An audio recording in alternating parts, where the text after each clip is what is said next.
আকাশবাণী আগরতলা স্থানীয় সংবাদ পড়ছি শর্মিষ্ঠা রায়। এখনকার বিশেষ বিশেষ খবর হল, সারা দেশের সঙ্গে রাজ্যেও আগামীকাল থেকে শুরু হচ্ছে হর ঘর তিরঙ্গা অভিযান। প্রধানমন্ত্রী নরেন্দ্র মোদী বলেছেন, আগামী ৩০ থেকে ৩৫ বছরে স্নাতক শিক্ষার্থীদের গৃহীত কাজ বিকশিত ভারত গড়ার ক্ষেত্রে গুরুত্বপূর্ণ ভূমিকা নেবে। কবিগুরু রবীন্দ্রনাথ ঠাকুরের প্রয়াণ দিবস উপলক্ষে শ্রদ্ধাঞ্জলি অনুষ্ঠিত। পেমেন্টস কাউন্সিল অফ ইন্ডিয়া জানিয়েছেন, সাধারণ গ্রাহক ও ছোট ব্যবসায়ীদের ইউপিআই ব্যবহারে কোনো অতিরিক্ত চার্জ দিতে হবে না। এবার সংবাদ বিস্তারিত। সারা দেশের সঙ্গে রাজ্যেও আগামীকাল থেকে শুরু হচ্ছে হর ঘর তিরঙ্গা অভিযান। তা চলবে আগামী 17 আগস্ট পর্যন্ত। মুখ্যমন্ত্রী অধ্যাপক ডাক্তার মানিক সাহা হর ঘর তিরঙ্গা কর্মসূচি সফল করার জন্য রাজ্যবাসীর প্রতি আহ্বান জানিয়েছেন। তিনি দেশের সার্বভৌমত্ব, একতা, সংহতি এবং দেশপ্রেমের মহান আদর্শকে ঊর্ধ্বে তুলে ধরার লক্ষ্যে রাজ্যের প্রতিটা প্রতিষ্ঠানে, বাড়িতে জাতীয় পতাকা উত্তোলন করার জন্য আহ্বান জানিয়েছেন। মুখ্যমন্ত্রী বলেন, প্রধানমন্ত্রী নরেন্দ্র মোদীর মার্গদর্শনে এক নতুন চিন্তা চেতনায় দেশপ্রেম ও দেশের মুক্তি সংগ্রামে নিবেদিত বীর শহীদদের প্রতি শ্রদ্ধা জানাতে এবছরও হর ঘর তিরঙ্গা অভিযানের আয়োজন করা হয়েছে। তিনি বলেন, ত্রিবর্ণ রঞ্জিত জাতীয় পতাকা সবার গর্ব, দেশাত্মবোধের পরিচায়ক ও রাষ্ট্রীয় চেতনার অনুভূতি। দেশের সার্বভৌমত্ব, গৌরব, রাষ্ট্রবাদী চেতনা, দেশপ্রেম আর মহান আত্মত্যাগের ঐতিহ্য হল এই জাতীয় পতাকা। জনজাতি কল্যাণ মন্ত্রী বিকাশ দেববর্মা আজ নতুন দিল্লিতে কেন্দ্রীয় জনজাতি কল্যাণ মন্ত্রী জুয়াল ওরামের সঙ্গে সাক্ষাৎ করেন। সাক্ষাৎকালে মন্ত্রী শ্রী দেববর্মা ত্রিপুরার আরও 6টি একলব্য মডেল আবাসিক বিদ্যালয় চালুর উদ্যোগে কেন্দ্রীয় সরকারের সহযোগিতার জন্য কৃতজ্ঞতা প্রকাশ করেন। স্বাধীনতা দিবস উপলক্ষে আগামীকাল নতুন দিল্লির জাতীয় যুদ্ধ স্মৃতিসৌধে ভারতীয় বিমান বাহিনী ব্যান্ড সঙ্গীত পরিবেশন করবে। প্রতিরক্ষা মন্ত্রণালয় জানিয়েছে, জাতীয় সঙ্গীত বন্দে মাতরমের 150 বছর পূর্তি উদযাপনের পাশাপাশি জনগণের অংশগ্রহণের মাধ্যমে জাতীয় গর্ব জাগিয়ে তোলার লক্ষ্যে এই অনুষ্ঠানের আয়োজন। প্রধানমন্ত্রী নরেন্দ্র মোদী বলেছেন, আগামী 30 থেকে 35 বছরে স্নাতক শিক্ষার্থীদের গৃহীত কাজ বিকশিত ভারত গড়ার ক্ষেত্রে গুরুত্বপূর্ণ ভূমিকা নেবে। আজ আইআইটি দিল্লির 57তম সমাবর্তন অনুষ্ঠানে তিনি একথা বলেন। আইআইটি দিল্লির ছাত্রছাত্রীদের প্রতি আহ্বান জানিয়ে তিনি বলেন, তারা যেন তাদের সিদ্ধান্তের ক্ষেত্রে জাতীয় স্বার্থকে অগ্রাধিকার দেয়। সমাবর্তন অনুষ্ঠানে প্রধানমন্ত্রী শিক্ষার্থীদের হাতে রাষ্ট্রপতি স্বর্ণপদক, শঙ্কর দয়াল শর্মা স্বর্ণপদক এবং পারফেক্ট 10 স্বর্ণপদক পুরস্কার তুলে দেন। এনএফ রেলওয়ের লামটিং বদরপুর সেকশনের অধীন নিউ হারেঙ্গেজাও স্টেশনে ক্ষতিগ্রস্ত 2টি রেল লাইনের মেরামতের কাজ চলছে। উদ্ভূত পরিস্থিতিতে কিছু ট্রেনের যাত্রা বাতিল ও কিছু ট্রেনের যাত্রার সময়সূচি পরিবর্তন করা হয়েছে। এনএফ রেলওয়ের পক্ষ থেকে আজ জানানো হয়েছে, 15650 নারেঙ্গি আগরতলা এক্সপ্রেস আগামীকাল নারেঙ্গি থেকে রাত 10:30টায় আগরতলার উদ্দেশ্যে রওনা হবে। 15649 আগরতলা নারেঙ্গি এক্সপ্রেস আগামীকাল আগরতলা থেকে রাত 11:30টায় নারেঙ্গির উদ্দেশ্যে রওনা হবে। তাছাড়া 01666 আগরতলা রানী কমলাপতি এক্সপ্রেস আগামীকাল রাত 11টায় আগরতলা থেকে রওনা হবে। সাবরুমের শেল্টার হাউসে আজ সাবরুম প্রেস মিডিয়া ক্লাব ও ত্রিপুরা ওয়ার্কিং জার্নালিস্ট অ্যাসোসিয়েশনের সাবরুম মহকুমা কমিটির উদ্যোগে এক রক্তদান শিবিরের আয়োজন করা হয়। উদ্বোধন করেন বিরোধী দলনেতা জিতেন্দ্র চৌধুরী। উপস্থিত ছিলেন দক্ষিণ জেলার জেলা পরিষদের সভাধিপতি দীপক দত্ত, ত্রিপুরা ওয়ার্কিং জার্নালিস্ট অ্যাসোসিয়েশনের সভাপতি বিজয় পাল ও সম্পাদক সুনীল দেবনাথ প্রমুখ। রক্তদান শিবিরে 15 জন স্বেচ্ছায় রক্তদান করেন। এ খবর শুনছেন আকাশবাণী আগরতলা কেন্দ্র থেকে। আকাশবাণী সংবাদের আপডেট পেতে লগ ইন করুন www.newsonair.com এবং নিউজ অন এআইআর অ্যাপ।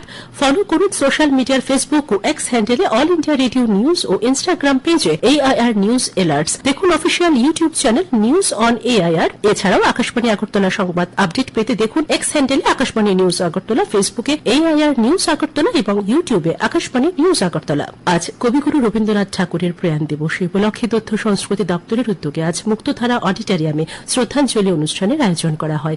অনুষ্ঠানে প্রধান অতিথি হিসেবে উপস্থিত ছিলেন উচ্চশিক্ষামন্ত্রী কিশোর বর্মন, রাজ্য সাংস্কৃতিক উপদেষ্টা কমিটির ভাইস চেয়ারম্যান সুব্রত চক্রবর্তী, তথ্য সংস্কৃতি দপ্তরের অধিকর্তা বিম্বিসার ভট্টাচার্য, বিশিষ্ট রবীন্দ্র সাহিত্যিক মীনাক্ষী ভট্টাচার্য।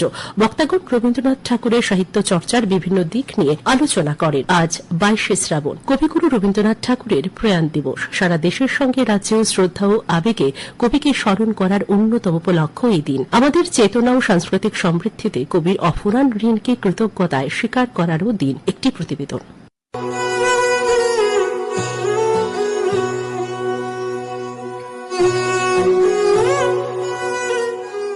বাংলা ক্যালেন্ডারের সীমিত যে কয়েকটা দিন মনে রাখা হয় তার অন্যতম 25শে বৈশাখ ও 22শে শ্রাবণ, বিশ্বকবির জন্ম ও প্রয়াণের দিন। একদিকে নতুন ভোরের ডাক দিয়ে বাংলা তথা ভারতীয় সাংস্কৃতিক জীবনে নবচেতনার প্রবাহ আনে 25 বৈশাখ। অন্যদিকে শ্রাবণধারা যেন ঢাকা পড়ে যায় তাকে হারানোর আফসোস আর হাহাকার। আমরা কৃতজ্ঞতায় স্মরণ করি সৃষ্টিশীলতার এই মহাসমুদ্রকে। আজ আবার এসেছে সেই 22শে শ্রাবণ। সবার সঙ্গে চারপাশে মননের দৈন্যের ভিড়ে আমরা আবার বারবার তাঁর কাছে নত জানুক। সংবাদ কক্ষ থেকে সুমন ভট্টাচার্য, আকাশবাণী, আগরতলা।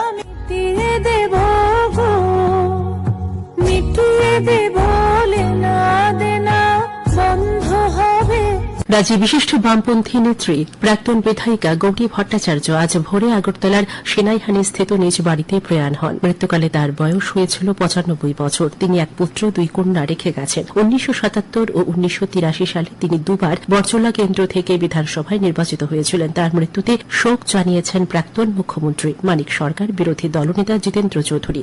আজ তার মৃতদেহ বিধানসভা প্রাঙ্গণে নিয়ে আসা হলে সেখানে শেষ শ্রদ্ধা জানান বিধানসভার উপাধ্যক্ষ রামপ্রসাদ পাল, পরিবহন মন্ত্রী সুশান্ত চৌধুরী, প্রাণী সম্পদ বিকাশ মন্ত্রী সুধাংশু দাস, ক্রীড়া মন্ত্রী টিঙ্কু রায় ও সমাজ কল্যাণ মন্ত্রী শান্তনা চাকমা।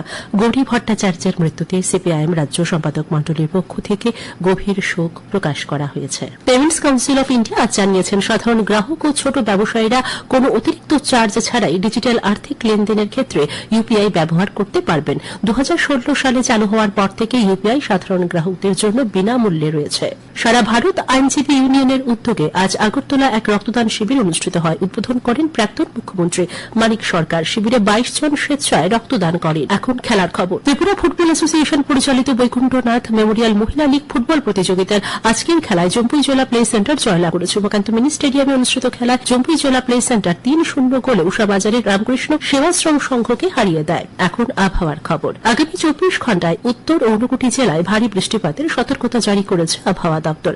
আগামীকাল আগরতলায় দিনের সর্বোচ্চ তাপমাত্রা 34 ডিগ্রি সেলসিয়াস ও সর্বনিম্ন 26 ডিগ্রি সেলসিয়াসের কাছাকাছি থাকতে পারে। আজ দিনের সর্বোচ্চ তাপমাত্রা ছিল 34.8 ডিগ্রি সেলসিয়াস এবং সর্বনিম্ন 26.4 ডিগ্রি সেলসিয়াস। সংবাদ শেষ করার আগে বিশেষ খবর। সারা দেশের সঙ্গে রাজ্যেও আগামীকাল থেকে শুরু হচ্ছে হর ঘর তিরঙ্গা অভিযান। প্রধানমন্ত্রী নরেন্দ্র মোদী বলেছেন, আগামী 30 থেকে 35 বছরে স্নাতক শিক্ষার্থীদের গৃহীত কাজ বিকশিত ভারত গড়ার ক্ষেত্রে গুরুত্বপূর্ণ ভূমিকা নেবে। কবিগুরু রবীন্দ্রনাথ ঠাকুরের প্রয়াণ দিবস উপলক্ষে শ্রদ্ধাঞ্জলি অনুষ্ঠিত।